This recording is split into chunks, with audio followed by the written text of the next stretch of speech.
ସାହିତ୍ୟ ତତ୍ତ୍ୱ ପ୍ରାଚ୍ୟ ପାଶ୍ଚାତ୍ୟ ଉପରେ କେତୋଟି ସଂକ୍ଷିପ୍ତ ପ୍ରଶ୍ନ ଉତ୍ତର। ରସ କଣ?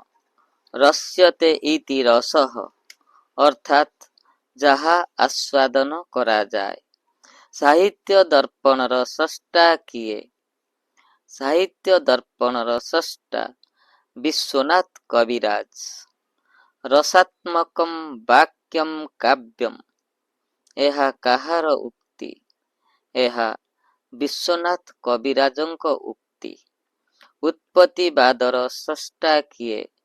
ଉତ୍ପତ୍ତିବାଦର ସ୍ରଷ୍ଟା ଲୋଲ୍ଲଟ। ଅନୁମତିବାଦର ସ୍ରଷ୍ଟା କିଏ? ଅନୁମତିବାଦର ସ୍ରଷ୍ଟା ଶଙ୍କୁକ। ଭୁକ୍ତିବାଦର ସ୍ରଷ୍ଟା କିଏ? ଭଟ୍ଟନାୟକ ହେଉଛନ୍ତି ଭୁକ୍ତିବାଦର ସ୍ରଷ୍ଟା।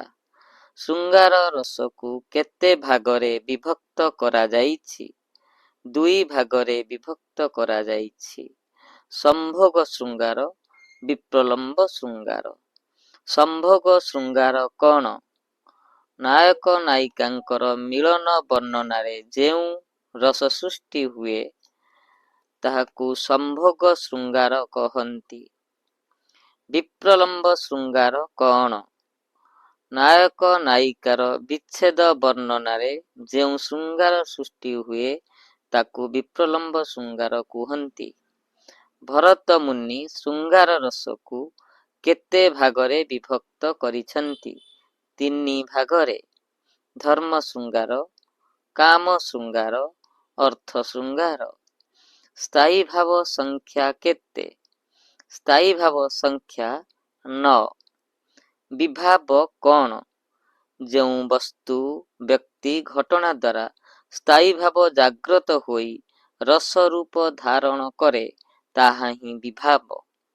ଆଲମ୍ବନ ବିଭାବ କଣ? ଯାହାକୁ ଆଲମ୍ବନ କରି ଭାବର ଉଦ୍ରେକ ହୁଏ ତାହାକୁ ସ୍ଥାୟୀ ଭାବ କୁହନ୍ତି। ଉଦାହରଣ ନାୟକ ନାୟିକା। ଉଦ୍ଦୀପନ ବିଭାବ କଣ? ନାୟକ ନାୟିକାଙ୍କ ଭାବ ଉଦ୍ଦୀପିତ କରୁଥିବା ପରିବେଶ ପରିସ୍ଥିତିକୁ ଉଦ୍ଦୀପନ ବିଭାବ କୁହାଯାଏ। ଯଥା ଜହ୍ନରାତି, ସମୁଦ୍ରକୂଳ। ଅନୁଭାବ କଣ? ଯାହା ମଣିଷ ଶରୀରରେ ରୋମାଞ୍ଚ, ବେପଥୁ, ଦୁଃଖ, ହ୍ରାସର ଅନୁଭାବ ଦେଇଥାଏ ତାହାକୁ ଅନୁଭାବ କହନ୍ତି। ବ୍ୟଭିଚାରୀ ଭାବ କଣ? ଯେଉଁ ଭାବ କିଛି ସମୟ ପାଇଁ ଉଦ୍ରେକ ହୋଇ ପୁଣି ଶରୀର ଭିତରେ ବିଲୀନ ହୋଇ ଯାଇଥାଏ ତାହାକୁ। ବ୍ୟଭିଚାରୀ ଭାବ କେତେ ପ୍ରକାର? ବ୍ୟଭିଚାରୀ ଭାବ 33 ପ୍ରକାର। ଧ୍ୱନିବାଦର ପ୍ରବକ୍ତା କିଏ? ଧ୍ୱନିବାଦର ପ୍ରବକ୍ତା ଆନନ୍ଦବର୍ଦ୍ଧନ। କାବ୍ୟସ୍ୟ ଆତ୍ମା ଧ୍ୱନି ଏହା କାହାର ଉକ୍ତି? କାବ୍ୟସ୍ୟ ଆତ୍ମା ଧ୍ୱନି ଏହା ଆନନ୍ଦବର୍ଦ୍ଧନଙ୍କ ଉକ୍ତି। ଧ୍ୱନିକୁ କେତେ ଭାଗରେ ବିଭକ୍ତ କରାଯାଇଛି? ଧ୍ୱନିକୁ 3 ଭାଗରେ ବିଭକ୍ତ କରାଯାଇଛି। ବସ୍ତୁ ଧ୍ୱନି, ଅଳଙ୍କାର ଧ୍ୱନି, ରସଧ୍ୱନି। ଧ୍ୱନି ଭେଦରେ କାବ୍ୟକୁ କେତେ ଭାଗରେ ବିଭକ୍ତ କରାଯାଇଛି? 3 ଭାଗରେ। ଉତ୍ତମ କାବ୍ୟ, ମଧ୍ୟମ କାବ୍ୟ, ଅଧମ କାବ୍ୟ। ଉତ୍ତମ କାବ୍ୟ କଣ? କାବ୍ୟର ବାଚ୍ୟାର୍ଥଠାରୁ ବ୍ୟଙ୍ଗ୍ୟାର୍ଥର ପ୍ରାଧାନ୍ୟ ଯେଉଁ କାବ୍ୟରେ ଥାଏ ତାହାକୁ ଉତ୍ତମ କାବ୍ୟ କହନ୍ତି।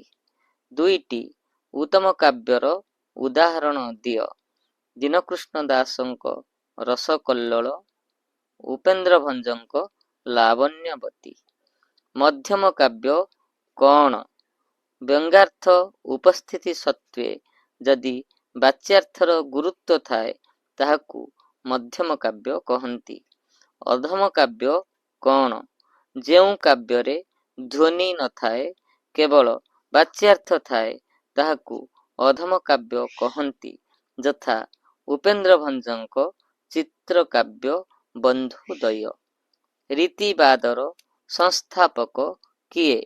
ରୀତିବାଦର ସଂସ୍ଥାପକ ଆଚାର୍ଯ୍ୟ ବାମନ। ରୀତିରାତ୍ମା କାବ୍ୟସ୍ୟ ଏହା କାହାର ଉକ୍ତି? ଏହା ଆଚାର୍ଯ୍ୟ ବାମନଙ୍କର ଉକ୍ତି। ରୀତିକୁ କେତେ ଭାଗରେ ବିଭକ୍ତ କରାଯାଇଛି? ରୀତିକୁ 4 ଭାଗରେ ବିଭକ୍ତ କରାଯାଇଛି। ବୈଦର୍ଭୀ, ଗୌଡ଼ୀ, ପାଞ୍ଚାଳୀ ଓ ଲାଟି। ବୈଦର୍ଭୀ ରୀତି କେଉଁ ଗୁଣ ଆଧାରିତ? ବୈଦର୍ଭୀ ରୀତି ଶ୍ଳେଷ ଓ ମାଧୁର୍ଯ୍ୟ ଗୁଣ ଆଧାରିତ।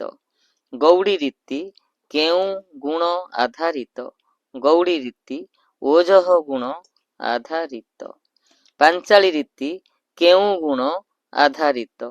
ପାଞ୍ଚାଳୀ ରୀତି କାନ୍ତି, ମାଧୁର୍ଯ୍ୟ ଗୁଣ ଆଧାରିତ।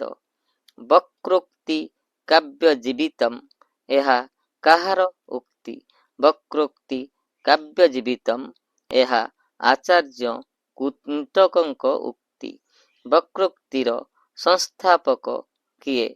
ବକ୍ରୋକ୍ତିର ସଂସ୍ଥାପକ ହେଉଛନ୍ତି ଆଚାର୍ଯ୍ୟ କୁନ୍ତକ। ବକ୍ରୋକ୍ତିକୁ କେତେ ଭାଗରେ ବିଭକ୍ତ କରାଯାଇଛି? 2 ଭାଗରେ। ଶ୍ଳେଷ ବକ୍ରୋକ୍ତି, କାକୁ ବକ୍ରୋକ୍ତି। ଶ୍ଳେଷ ବକ୍ରୋକ୍ତି କ'ଣ? ସ୍ରଷ୍ଟା ଗୋଟିଏ ଅର୍ଥରେ ଯେଉଁ ଶବ୍ଦ ପ୍ରୟୋଗ କରିଥାଏ, ପାଠକ ତାହାକୁ ଭିନ୍ନ ଅର୍ଥରେ ଗ୍ରହଣ କରିବାକୁ ଶ୍ଳେଷ ବକ୍ରୋକ୍ତି କୁହାଯାଏ। କାକୁ ବକ୍ରୋକ୍ତି କ'ଣ? ବକ୍ତାର କଣ୍ଠସ୍ୱର ପରିବର୍ତ୍ତନରେ ଅର୍ଥର ପରିବର୍ତ୍ତନ ହେଲେ ତାହାକୁ କାକୁ ବକ୍ରୋକ୍ତି କହନ୍ତି। କ୍ଲାସିକ୍ ଶବ୍ଦଟି କେଉଁଠୁ ଆସିଛି? ରୋମାନ କ୍ଲାସିସିୟସ୍ ଶବ୍ଦରୁ କ୍ଲାସିକ୍ ଶବ୍ଦଟି ଆସିଛି। Romantic is a disease, classic is health କିଏ କହିଥିଲେ? ଏହା ଗେଟେ କହିଥିଲେ। ଡିଭାଇନ୍ କମେଡି କିଏ ଲେଖିଥିଲେ? ଡିଭାଇନ୍ କମେଡି ଦାନ୍ତେ ଲେଖିଥିଲେ। ଇଲିଆଡ୍, ଓଡେସୀ କାହାର କୃତି? ଇଲିଆଡ୍, ଓଡେସୀ ହୋମରଙ୍କ କୃତି। ଓଡ଼ିଆ ସାହିତ୍ୟର 2ଟି କ୍ଲାସିକ୍ ଗ୍ରନ୍ଥର ନାମ ଲେଖ। ଶାରଳା ଦାସଙ୍କ ମହାଭାରତ, ବଳରାମ ଦାସଙ୍କ ରାମାୟଣ 2ଟି କ୍ଲାସିକ୍ ଗ୍ରନ୍ଥ। ରୋମାଣ୍ଟିକ୍ କ୍ଲାସିକ୍ ମଧ୍ୟରେ କିଏ ପ୍ରଭେଦ ଦେଖିଥିଲେ? ରୋମାଣ୍ଟିକ୍ କ୍ଲାସିକ୍ ମଧ୍ୟରେ ଏଫ୍.ଭି. ସେଗେଲ୍ ପ୍ରଭେଦ ଦେଖିଥିଲେ। ରୋମାଣ୍ଟିକ୍ ଶବ୍ଦ କେଉଁଠୁ ଆସିଛି? ଫରାସୀ ରୋମାନ୍ସ ଶବ୍ଦରୁ ରୋମାଣ୍ଟିକ୍ ଶବ୍ଦଟି ଆସିଛି। ରୋମାଣ୍ଟିକ୍ ବାଦର 2ଟି ବୈଶିଷ୍ଟ୍ୟ ଲେଖ। କଳ୍ପନା ବିଳାସ, ସୌନ୍ଦର୍ଯ୍ୟଗ୍ରାହୀ ହେଉଛି ରୋମାଣ୍ଟିକ୍ ବାଦର 2ଟି ବୈଶିଷ୍ଟ୍ୟ। କ୍ଲାସିକ୍ ବାଦର 2ଟି ବୈଶିଷ୍ଟ୍ୟ ଲେଖ।